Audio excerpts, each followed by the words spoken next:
అంశం ఏమిటంటే నా ఆనందం నా కిరీటం. అంటే ప్రభువుకు ఆనందం కిరీటం మనమే. We are the joy and crown of Jesus. యేసయ్యకు ఆనందం కిరీటం మనమే.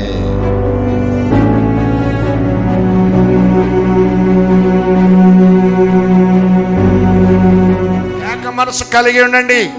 భార్య భర్తలైన మీరు ఏక మనసు కలిగి ఉండండి. కుటుంబీకులైన మీరు ఏక మనసు కలిగి ఉండండి. సంఘములో సభ్యులైన మీరు ఏక మనసు కలిగి ఉండండి. ఈ ఏక మనసు క్రీస్తుతో ఏకీవించే ఏక మనసు కలిగి ఉండాలి. ఆయన సత్యాన్ని తెలుసుకోవాలి, ఆయన మార్గాన్ని తెలుసుకోవాలి, ఆయనకు భయపడి ఆయన యందు మన హృదయాన్ని ఏక దృష్టితో ఉంచుకోవాలి.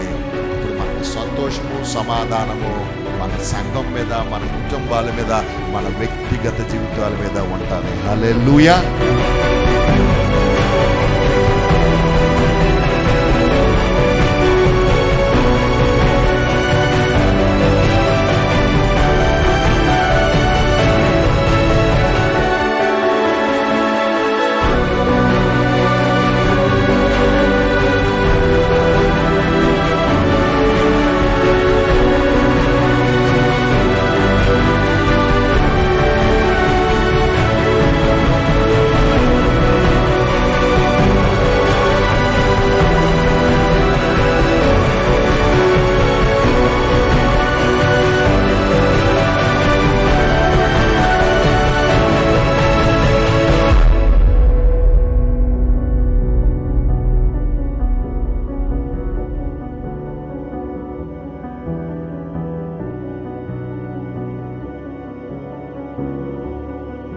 వాక్యం బోధించినటువంటి పౌలు సంఘానికి చెప్తున్నాడు, you are my joy, you are my crown.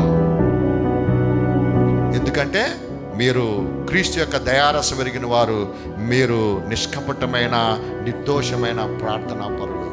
అందుకనే ప్రభుతో లేక క్రీస్తుతో ఏక మనసు కలిగి ఉండాలి. సత్యాన్ని అనుసరించాలి, మార్గాలు అన్వేషించాలి, ఆ తర్వాత ఆయనకు భయపడాలి. అప్పుడు ప్రభువులో ఏముంటుందండి? ఆనందం. ఆనందం. నిరీక్షణ గలవారై సంతోషించు. శ్రమలలో ఏం ప్రార్థన కావాలట? ఓర్పు గలవారై ప్రార్థన కావాలట. అప్పుడు మన కుటుంబాల్లో ఆనందం ఉంటుంది. అప్పుడు దేవుడు మనకి తోడై ఉంటాడు. మన నోటి మాటను నెరవేరుస్తాడు. మన నోటిని వాక్యము ద్వారా తాకుతాడు. మన బలహీనతల్లో నిన్ను నన్ను హక్కున చేర్చుకుంటాడు.